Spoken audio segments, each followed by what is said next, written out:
Hello everyone, a very good evening to all of you. Hope all of you are doing well and welcome to everyone in SST NCERT series. जैसा कि आप सभी को पता है कि हम क्लास 6 to 8 का सीटेट पेपर 2 का SST का सारा NCERT डिस्कस कर रहे हैं, जिसमें क्लास 6 क्लास 8 की हिस्ट्री पूरी कंप्लीट हो चुकी है। ठीक है, और आप प्लेलिस्ट से चेकआउट कर सकते हैं और डिस्क्रिप्शन में मैं लिंक भी प्रोवाइड कर दूंगी। क्लास 7 की हिस्ट्री के आपके 6 चैप्टर हो गए, रिमेनिंग 4 चैप्टर बचे हैं, वो मैं करवा दूंगी। ओके, और रही बात ज्योग्राफी की, तो ये ज्योग्राफी का क्लास 6 की ज्योग्राफी का ये लास्ट चैप्टर है। उसके बाद क्लास 7 और 8 की अगर रिमेनिंग की बात करें तो रिमेनिंग में हमारा ज्योग्राफी क्लास 7 और क्लास 8 का बचता है, पॉलिटी 6, 7, 8 की है। ठीक है, इसीलिए मैं 3 क्लास मिनिमम दे रही हूँ एक दिन में आपको, जिससे कि आपका सिलेबस फटाफट कंप्लीट हो जाए।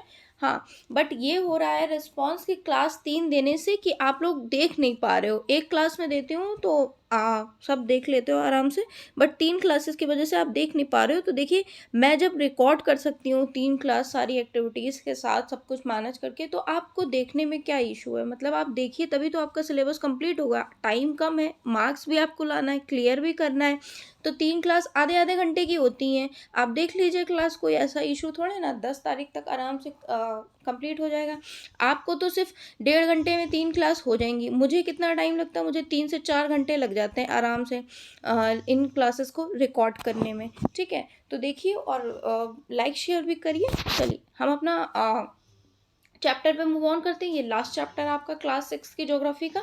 इस चैप्टर में क्या बताया गया? भारत, जलवायु, वनस्पति तथा वन्य प्राणी। इसमें भारत की जलवायु कैसी है वो बताया गया है, यहाँ की वनस्पतियों के बारे में बताया गया और यहाँ के वन्य प्राणियों के बारे में बताया गया है। अब देखिए, यहाँ पे बताया गया है मौसम। मौसम के बारे में पता है, मौसम के बारे में हम जानते हैं कि जो हमारे वायुमंडल में दिन प्रतिदिन होने वाले परिवर्तन हैं, उन्हीं को हम मौसम के नाम से जानते हैं। ठीक है, इसमें तापमान, वर्षा तथा सूर्य के विकिरण इत्यादि सभी कुछ शामिल होता है, कि मौसम का मतलब ही यही है। ओके, कि तापमान भी है इसमें शामिल, वर्षा भी शामिल है, सूर्य का विकिरण भी शामिल है, सब कुछ हमारा मौसम में शामिल है। अगर हम बात करें तो उदाहरण के लिए अगर हम लें तो मौसम कभी गर्म होता है, कभी ठंडा होता है। ठीक है, कभी कभी आसमान में बादल भी छा जाते हैं, तो कभी वर्षा भी हो जाती है। ओके, ये मौसम के बारे में इन्होंने बताया है। ठीक है, आपने ध्यान दिया होगा कि जब बहुत दिन तक मौसम गर्म रहता है तब आपके ऊनी वस्त्र की आवश्यकता नहीं होती। भाई गर्मी में हमें आवश्यकता कहाँ होती है? ऊनी वस्त्र, कॉटन के कपड़े चाहिए होते हैं। ठीक है, खाने पीने में हम ठंडी चीज़ों का इस्तेमाल करते हैं गर्मियों में। इसके विपरीत ठंड में क्या, हमें ऊनी वस्त्र चाहिए होते हैं और खाने पीने में हम गर्म चीज़ें खाते हैं। ठीक है, नाउ अगर बात करें तो हम मौसम की बात करें तो 4 तरह से मौसम को यहाँ डिवाइड किया गया है, जो कि हम सभी जानते हैं। दिसंबर से फरवरी तक हमारी सर्दी होती है और मार्च से मई तक गर्मी, गर्म मौसम होता है। जून से सितंबर तक दक्षिण पश्चिमी मानसून का मौसम होता है, जिसे हम वर्षा बोलते हैं, वर्षा होती है। ठीक है, अक्टूबर और नवंबर में मानसून के लौटने का समय होता है। ठीक है, तो शरद बोल सकते हैं, शरद ऋतु। ठीक, सबसे पहले इन्फॉर्मेशन इसमें दी गई है शीत ऋतु के बारे में, कि शीत ऋतु क्या है? ठंडे मौसम में सूर्य की सीधे किरणें नहीं पड़ती हैं, जिसके परिणाम स्वरूप उत्तर भारत का तापमान क्या होता है कि कम हो जाता है। अभी हमने पिछले कुछ चैप्टर्स में, आई गेस 3rd या 4th में ही पढ़ा था कि सूर्य की किरणें सीधे नहीं पड़ती हैं। अगर हम यहाँ पे बात करें तो यहाँ पे अपना आ गया भारत। ठीक है, तो भारत क्या है?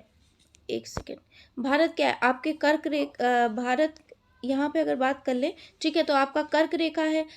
कर्क रेखा पे अगर हम बात करें तो सूर्य की किरणें क्या होती हैं? सूर्य की किरणें उत्तरी अयनांत में क्या होती हैं? यहाँ पे पड़ेंगी। तो उत्तरी अयनांत में जब सीधे पड़ेंगी तो यहाँ पे ठंड हो जाए, यहाँ पे गर्मी रहेगी, और उस टाइम उत्तरी अयनांत के समय यहाँ क्या होगा? दक्षिण वाले एरिया में सूर्य की किरणें नहीं पड़ेंगी, तो यहाँ पे ठंड हो जाएगी। इसी के विपरीत अगर हम बात करें दक्षिणी अयनांत में, क्या होगा? जब दक्षिणी अयनांत में सूर्य की किरणें आपकी सीधी पड़ेंगी तो फिर यहाँ पे गर्मी होगी, और इसके अपोजिट क्या हो? उत्तरी अयनांत में क्या हो जाएगा? आपका जब यहाँ गर्मी होगी तो ऊपर की तरफ क्या होगा, सर्दी हो जाएगा, है ना। तो यही ये कुछ हम फैक्ट पहले अच्छे से डिस्कस कर चुके हैं, जस्ट थोड़ा सा रिकॉल करवा दिया है। अगर आपने वीडियोस नहीं देखी तो आप देख लेंगे तो आपको रिकॉल हो जाएगा। वही इस चैप्टर में बताया गया है कि ठंडे मौसम में सूर्य की किरणें सीधे नहीं पड़ती हैं, ठीक है। तो जिसके परिणाम स्वरूप उत्तर भारत का तापमान कम हो जाता है, यहाँ का तापमान कम हो जाता है, सूर्य की किरणें यहाँ पे सीधे नहीं पड़ती हैं, ठीक। तो तापमान कम हो जाता है तो ठंड हो जाती है, ठीक, इस वाले एरिया में। नाउ नेक्स्ट इन्फॉर्मेशन हमें दे रखी है कि ग्रीष्म ऋतु क्या है। देखिए, गर्मी के मौसम में सूर्य की किरणें अधिकतर सीधे पड़ती हैं और तापमान बहुत अधिक हो जाता है। दिन के समय गर्म एवं शुष्क पवन बहती है, जिसे हम पवन चलती है या बहती है, जिसे हम लू के नाम से जानते हैं, ये ग्रीष्म ऋतु होती है ना। नेक्स्ट इन्फॉर्मेशन दे रखा है पश्चिम मानसून या वर्षा का मानसून। तो देखिए, मानसून आपको पता है कि अगर हम मानसून की बात करें, मानसून के आने और आगे बढ़ने का मौसम है। और इस समय पवन बंगाल की खाड़ी, अगर कुछ हम एग्जांपल ले लें यहाँ पे, तो देखिए, अगर हम यहाँ पे बात करें तो यहाँ पे आपका बंगाल की खाड़ी हो गया, ठीक है, बंगाल की खाड़ी हो गया, और यहाँ पे अरेबियन सी हो गया, अरब सागर हो गया। यहाँ से क्या हुआ, हवाएं उठी, ठीक है, सागर से यहाँ से ऊपर हवाएं उठी और ऊपर क्या, स्थल की ओर गई। यहाँ से हवाएं उठी और ऊपर क्या गई, स्थल की ओर गई, ठीक है। तो हवा जब उठी है तो अपना क्या हुआ कि हवा में नमी भी होगी, पानी क्या होगा, वाष्प बनकर हवा में मिल जाएगा यहाँ पे, ठीक। उसके बाद क्या होगा, यहाँ पे इकट्ठा हुई पर्वत पे, पहाड़ पे, ठीक। फिर क्या हुआ, वाष्प ठंडा हुआ। जब वाष्प ठंडा हुआ तो क्या हुआ, वर्षा का कारण हो गया या फिर वर्षा हो गई। तो यही कुछ प्रक्रिया यहाँ पे समझाया गया है लैंग्वेज के फॉर्म में, कि जब ये स्थल की ओर आ जाती हैं तो वर्षा करवा देती हैं, ठीक। जब ये नीचे आती हैं तो ये वर्षा करवाती हैं, ठीक। अब यही कुछ यहाँ पे इन्फॉर्मेशन दे रखा है। तो देखिए, मानसून के आने और आगे बढ़ने का मौसम है। इस समय पवन बंगाल की खाड़ी और अरब सागर से स्थल की ओर बढ़ती है। अभी हमने डिस्कस किया, अरब सागर से और बंगाल की खाड़ी से स्थल की ओर बढ़ती है, ठीक। वे अपने साथ नमी भी लाती, भाई पानी हवा जाएगी, हवा में क्या होगा, नमी भी होगी, मॉइस्चर भी होगा, ठीक है। फिर उसके बाद मानसून के लौटने के समय, अगर लौटने के समय की बात करें तो देखिए, लौटने के समय अगर आपसे पूछा जाएगा तो सबसे ज़्यादा आपका लौटने के समय में क्या है, इस समय पवन स्थल भागों से लौटकर यहाँ अभी स्थल पे गई थी ऊपर, ठीक है, स्थल की ओर गई थी, अभी हमने पढ़ा था। फिर जब वहाँ से लौटेंगी तो बंगाल की खाड़ी की ओर बहती हैं, ठीक है। बंगाल की खाड़ी इधर है, इसकी ओर बहती हैं, यही लिखा है, ठीक है। यह मानसून के लौटने का समय होता है, ये मानसून के लौटने का समय होता है, ठीक है। भारत के दक्षिणी भागों में, विशेषकर अगर आपसे पूछे तो तमिलनाडु और आंध्र प्रदेश में, आंध्र प्रदेश में इस मौसम में वर्षा होती। किस मौसम में, जब मानसून लौटता है तो क्या होता है, जो हवाएं ऊपर स्थल की ओर गई थी बंगाल की खाड़ी और अरब सागर से, ठीक है, तो वो जब वाष्प ठंडा होकर वर्षा होती है तो मानसून जब लौटता है तो कहाँ जाता है, इधर बंगाल की खाड़ी में विशेषकर आपके तमिलनाडु और आंध्र प्रदेश में किस मौसम में, शरद ऋतु में क्या होता है, वर्षा होता है, ओके ना। नेक्स्ट फैक्ट दे रखा है, किसी स्थान पर अनेक वर्षा में मापी गई मौसम की औसत दशा। देखिए, नेक्स्ट फैक्ट ये दे रखा है कि जलवायु क्या होता है। तो देखिए, जलवायु की बात अगर करें तो मान लीजिए हमने 3-4 साल से देखा कि भारत की जलवायु कैसी है, कि मतलब यहाँ पे एक ऑन एन एवरेज हमने देखा कि भाई ठंड पड़ रही है 3-4 सालों से। और अगर बात करें तो अप्रैल में या फिर बारिश कब हो रही, 3-4 साल का हमने भारत का एक ऑन एन एवरेज निकाल लिया, तो उस बेसिस पे हम कह सकते हैं कि हाँ भाई ठंड पड़ रही है 3-4 सालों से, अप्रैल से इस मौसम में बारिश हो रही है, ठीक है। तो यही होता है जलवायु। अगर आप किसी 3-4 साल का एनालिसिस करके किसी आप रिजल्ट आउटपुट पे आते हो तो वो आपका होता है जलवायु वहाँ की, ठीक है। अनेक वर्षों में मापी गई मौसम की औसत दशा को हम बोल देते हैं ऑन एन एवरेज, एक कैलकुलेट कर लेते हैं मौसम, तो उसी को हम जलवायु बोलते हैं, ठीक है। भारत की जलवायु को अगर मोटे तौर पे हम समझें तो कैसी जलवायु है, मानसूनी जलवायु कहा जाता है। मानसून शब्द जो है अरबी भाषा के मौसम से लिया गया है, ठीक है, जिसका अर्थ मौसम होता है। और अगर हम बात करें तो भारत की स्थिति उष्णकटिबंध अभी हमने पहले भी चैप्टर में डिस्कस किया था, इसमें होने के कारण क्या होता है, अधिकतर वर्षा मानसूनी पवन से होती है, चूँकि उष्णकटिबंध है भारत की स्थिति, इस वजह से जो अधिकतर वर्षा होती है वो मानसूनी पवनों के कारण होती है। और अगर हम बात करें तो भारत में जो कृषि है ये वर्षा पर काफ़ी हद तक निर्भर है, ठीक है। अच्छे मानसून का मतलब पर्याप्त वर्षा और प्रचुर मात्रा में फसल का उत्पादन से है, ठीक। अब यहाँ कुछ क्वेश्चन दे रखा है, बच्चों से पूछा गया है आंसर।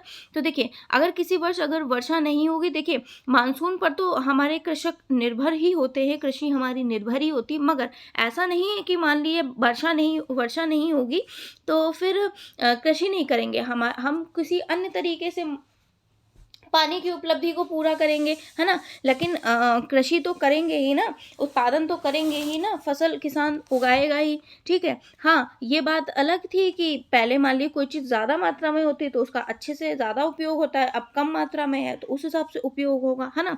अब किसी वर्ष मानसूनी वर्षा कम हो जाए या नहीं हो तो क्या होगा, फसल क्या होगा, बिल्कुल प्रभावित होगी, ठीक। कुएं का पानी का स्तर क्या होगा, वाटर लेवल क्या होगा, कुआं का नीचे चला जाएगा, ठीक है। वर्षा नहीं हुई तो फिर कुएं का पानी नीचे चला गया। गर्मी का मौसम क्या होगा, गर्मी का मौसम लंबा हो जाएगा, वर्षा नहीं हुई, ठीक। नेक्स्ट इन्फॉर्मेशन आपको दे रखी है, किसी स्थान की जलवायु उसकी स्थिति, ऊंचाई, समुद्र से दूरी तथा उच्चावच पर निर्भर करती है। देखिए, मान लीजिए कोई पहाड़ी क्षेत्र पर रह रहा है तो वहाँ का पहनावा, वहाँ पे ठंडी ज़्यादा है, वहाँ का पहनावा है या कुछ है ना, तो वो वहाँ की स्थिति वहाँ के हिसाब से। और मान लीजिए कोई मैदानी क्षेत्र पर रह रहा है, मैदानी क्षेत्र पे हम रह रहे हैं तो हमारे स्थिति हमारे अकॉर्डिंग है कि यहाँ पे कृषि ज़्यादा होती है, उपजाऊ भूमि है, ये सारी चीज़ें, है ना। तो उसी पे निर्भर करती है कि वो किस प्लेस पे रह रहा है और किस हाइट पे रह रहा है और समुद्र से उसकी दूरी क्या है। साउथ वाले एरिया में देखिए समुद्र से दूरी कम है, ठीक है, तो वहाँ का मौसम कैसा है, गर्मी है, ठीक। इसी हिसाब से यही कुछ इन्फॉर्मेशन इसमें दे रखा है कि इसीलिए हमें भारत की जलवायु में क्षेत्रीय विभिन्नता का अनुभव होता है कि हाइट पे जो लोग रह रहे हैं वहाँ वो ठंडी का अनुभव करते हैं, समुद्र के किनारे गर्मी का अनुभव करते हैं, ठीक है। और अगर बात करें कि राजस्थान के मरुस्थल में स्थित जैसलमेर तथा बीकानेर में बहुत गर्मी पड़ती है, ठीक है। और अगर हम बात करें कि जैसलमेर में कभी कभी तो वर्षा होती ही नहीं है। और अगर आपसे क्वेश्चन पूछा जाए विश्व में सबसे अधिक वर्षा कहाँ होती है तो मेघालय में स्थित मैसिनराम में होती है, ठीक है। क्वेश्चन पूछा जा सकता है। जम्मू कश्मीर के द्रास और कारिंगल में बर्फीली ठंड पड़ती है। और तटीय क्षेत्र जैसे कि मुंबई है, कोलकाता की जलवायु मध्यम रहती है, मीडियम रहती है, ठीक है। वहाँ ना तो ज़्यादा गर्मी होती है और ना ज़्यादा ठंड होती है, समुद्र तट पे होने के कारण ऐसा होता है। बहुत अधिक आर्द्र रहते हैं, ठीक। और ये हमने डिस्कस कर लिया, सबसे ज़्यादा वर्षा कहाँ होती है, मैसिनराम में। और कहीं कहीं कभी कभी वर्षा ही नहीं होती है, जैसलमेर में, राजस्थान के, ओके। अब बात करी गई प्राकृतिक वनस्पति। तो देखिए, प्राकृतिक वनस्पति वो होती, प्राकृतिक as a word define itself, कि इनको हमने उगाया नहीं है, ये अपने आप उग आए हैं। ऐसे पेड़ पौधे जो बिना किसी सहायता के अपने आप नहीं, आप कभी कभी देखते घास घूस ये सब उगाता है ना। आप देखोगे किसी, जैसे मान लीजिए कोई पेड़ आपको लगाना है, मैं भी अपने गमलों में प्लांटेशन ये सब करती हूँ, कुछ पेड़ लगाना चाहिए जैसे तुलसी के या किसी के भी लगाना चाहती हूँ तो उसे बीज बाकायदा अच्छे से डालती हूँ। और कुछ तो देखती हूँ घास वगैरह अपने आप पता नहीं कौन कौन से उगाते हैं, तो वो प्राकृतिक वनस्पति हैं, वो अपने आप उगाते हैं, उन्हें उगाने की कोई ज़रूरत नहीं, बिना मनुष्य की सहायता से। घास, झाड़ियाँ, पौधे, ये सब प्राकृतिक वनस्पति का ही उदाहरण है, ठीक है। क्या आप कभी यह नहीं सोचते हैं कि ये एक दूसरे से किस प्रकार भिन्न है। अलग अलग जलवायु में अलग अलग लोग, अलग अलग प्रकार की वनस्पति पाई जाती है, इनमें वर्षा की मात्रा सबसे महत्वपूर्ण होती है, ठीक है। अब देखिए, अलग अलग क्षेत्र में अलग अलग वनस्पति पाई जाती है, इसका मतलब है जहाँ वर्षा ज़्यादा होगी वहाँ उसके अकॉर्डिंग वनस्पतियाँ उगाई जाएंगी, वहाँ वैसी वनस्पति होंगी। जहाँ वर्षा कम होगी वहाँ उसके अकॉर्डिंग वनस्पतियाँ होंगी, ठीक है ना। जलवायु की विभिन्नता के कारण अलग अलग तरह की वनस्पतियाँ पाई जाती। हमें वनों की क्यों आवश्यकता होती। नेक्स्ट इन्फॉर्मेशन देखिए, वन हमारे लिए लाभदायक है, हमें पता है, विभिन्न कार्य करते हैं, जैसे कि पेड़ पौधे ऑक्सीजन छोड़ते हैं और हम सांस लेते हैं ऑक्सीजन, ठीक। कार्बन डाइऑक्साइड को ग्रहण करते हैं, ठीक। और अगर हम बात करें, पेड़ पौधे की जड़ें मिट्टी को बांध कर रखती हैं और इस प्रकार वे मिट्टी के अपरदन को रोकते हैं, ठीक है। नेक्स्ट इन्फॉर्मेशन, वनों से हमें ईंधन, लकड़ी, चारा, जड़ी बूटी ये सब भी मिलता है। पेड़ों की अंधाधुंध, अब ये बात ये है कि जो पेड़ों की अंधाधुंध कटाई हो रही है उसे हमें रोकना है कई हद तक, और हमें खुद भी और सबको भी प्रेरित करना चाहिए कि आपको पौधे लगाने हैं, ठीक है। जो पेड़ बचे हैं उनकी रक्षा करनी चाहिए, पेड़ों के महत्व के बारे में जानें और दूसरों को भी जागृत करें।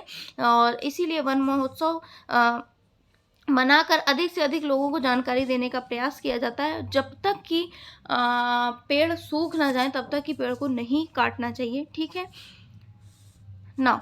नेक्स्ट इन्फॉर्मेशन हमें मिलती है, देखिए पेड़ों से हमें क्या क्या मिलता है, दवाई, आश्रय, चारा, ईंधन, खेल के सामान, फर्नीचर, शहद, ये सब कुछ तो हमें पेड़ों से मिलता है। तो हमें पेड़ों के महत्व को समझना चाहिए। वन्य जीव की अगर बात करें तो विभिन्न प्रकार के वन्य जीव का निवास होता है, ठीक है। वनों में जंतुओं की हजारों प्रजातियां और बड़ी संख्या में विभिन्न प्रकार के सरीसृप, उभयचर, पक्षी, ये सब लोग रहते हैं कहाँ, वनों में। बाघ हमारा राष्ट्रीय पशु है, अब सभी को पता है, ठीक है। और अगर हम बात करें हाथी और एक सींग वाले गेंडे असम के जंगल में पाए जाते हैं, तो असम के जंगल में कौन पाया जाता है, हाथी और एक सींग वाले गेंडे पाए जाते हैं। हाथी केरल, कर्नाटक में भी मिलते हैं। ऊंट भारत के रेगिस्तान तथा जंगली गधा, ऊंट कहाँ मिलता है, भारत के रेगिस्तान में, और जंगली गधा कहाँ मिलता है, कच्छ के रण में, ठीक है। जंगली बकरी, हिम तेंदुआ इत्यादि हिमालय के क्षेत्र में मिलते हैं। इनके अतिरिक्त बहुत से अन्य जानवर हैं, जैसे कि बंदर है, सियार है, भेड़िया है, नीलगाय, चीतल इत्यादि हमारे देश में पाए जाते हैं, ठीक है। नेक्स्ट इन्फॉर्मेशन है, मोर हमारा राष्ट्रीय पक्षी है, ठीक है। तोता, मैना, ये सब पाए जाते हैं। अन्य बहुत सारे राष्ट्रीय उद्यान है जो पक्षियों को उनकी प्राकृतिक निवास प्रदान करते हैं, ठीक। 5 पक्षियों के नाम बताइए, ये बच्चों से पूछे गए क्वेश्चन। अब देखिए नेक्स्ट इन्फॉर्मेशन हमें क्या मिलती है कि ये देखिए प्रत्येक वर्ष हम लोग अक्टूबर के पहले सप्ताह को वन्य जीव सप्ताह के रूप में मनाते हैं, ताकि अब आपसे पूछा जाएगा कौन से सप्ताह को या कौन सा महीना का कौन सा सप्ताह आपका वन्य जीव सप्ताह होता है, तो अक्टूबर का पहला सप्ताह, ठीक है। ये चैप्टर हो गया। कुछ इन्फॉर्मेशन इसमें है नहीं इस बुक में, वरना मैं डिस्कस कर देती। उष्णकटिबंध और क्या कहते हैं आपके वर्षा वन होते हैं, वो उष्णकटिबंध, वर्षा वन, इनकी इन्फॉर्मेशन नहीं दे रखी है इस बुक में। उष्णकटिबंध, पतझड़ वन, आधे पेज की इन्फॉर्मेशन है, वो आई गेस कहीं और दी होगी तो मैं डिस्कस कर दूंगी, ओके। अब कुछ क्वेश्चन से फटाफट देख लेते हैं। कौन सी पवन भारत में वर्षा लाती है, तो देखिए दक्षिण पश्चिम मानसून, ठीक है। नेक्स्ट इन्फॉर्मेशन हमें क्या मिलता है कि भारत के विभिन्न मौसम के नाम लिखिए, आप सभी को पता है, सर्दी, गर्मी, वर्षा, शरद ऋतु। प्राकृतिक वनस्पतियाँ जो होती हैं, जो बिना मनुष्य की सहायता से अपने आप उगाती हैं, जैसे झाड़ियाँ वगैरह, ठीक है। विश्व में सबसे अधिक वर्षा वाला क्षेत्र कौन सा है, मौसिनराम, ठीक है। और राजस्थान के जैसलमेर में वर्षा कभी कभी होती ही नहीं है। जंगली बकरी और हिम तेंदुआ कहाँ पाए जाते हैं, हिमालय क्षेत्र में। दक्षिण पश्चिमी मानसून के समय आर्द्र पवनें कहाँ से बहती, समुद्र से स्थल की ओर उड़ती हैं, अभी हमने डिस्कस किया था, है ना। समुद्र से क्या होगा, स्थल की ओर उड़ती हैं, ठीक है।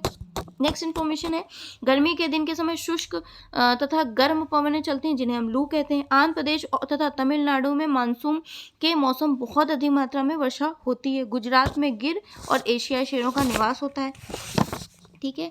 आई होप ये चैप्टर पूरा क्लियर हो गया होगा। फटाफट समझाने की कोशिश की। आज 6th क्लास की भी ज्योग्राफी आपकी कंप्लीट हुई। आप क्लासेस को प्लीज़ देखिए, लाइक शेयर भी करिए, आपका चैप्टर कंप्लीट हो जाएगा। और जो ये कर रहे हैं ना मतलब सीरीज़ फॉलो कर रहे हैं, आप खुद देखिएगा, एग्ज़ाम देके आएंगे ना तो आपको कितना बेनिफिट मिलेगा, मतलब आपका पेपर ज़रूर निकलेगा। बट आप क्लास तो एटलीस्ट देखिए, मैं भी बहुत मेहनत से बना रही हूँ, आप क्लास तो देखिए। अब 3 क्लास में इसलिए कर रही हूँ क्योंकि सिलेबस फिर नहीं होगा, फिर बाद में आप ही में से बोल दोगे मैम आपने बोला था सिलेबस नहीं कंप्लीट करवाया। इसलिए मेरे को भी 3 से 4 घंटे आराम से लग रहे हैं पूरे दिन में इन क्लासेस को प्रिपेयर करने। आप क्लास देखिए, आधे घंटे से ज़्यादा मैक्सिमम क्लास नहीं है, ठीक है। So it was in this video, meet you in next video, till then bye and take care, ठीक है। Bye bye everyone and happy new year to all of you.